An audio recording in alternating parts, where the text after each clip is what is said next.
क्रिया योग में और विज्ञान भैरव में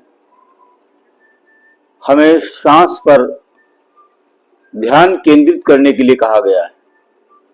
जो हम सांस बाहर छोड़ते हैं और कुछ क्षण के लिए ठहरते हैं, जब हम सांस अंदर लेते हैं, कुछ क्षण के लिए ठहरते हैं, वो हमारी वास्तविक स्थिति है और वहां पर हमें आनंद मिलता है। और ये आनंद और ये स्थिति जो हमारी है, ये सांस के अंदर होकर के वायु में होकर हम अनंत में फैले हुए हैं, इसका भी हमें भान मिलता है। ये शरीर में हम सीमित नहीं है। शरीर तो हमारा एक माध्यम है जीवन यात्रा का, जो समय मिला है, लेकिन हम एक अनंत चुंबकीय प्रक्रिया से जुड़े हुए हैं।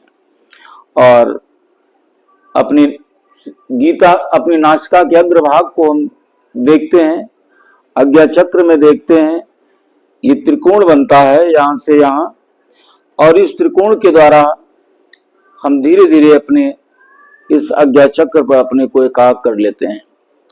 ये आपको छोटा सा बिंदु दिखाई पड़ता है, लेकिन ये तीसरा नेत्र है और इसका संबंध अनंत से है। जब ये दोनों आंखें बंद हो जाती हैं तो तीसरी आंख हमारी खुलती है और उससे हम अनंत की यात्रा करते हैं।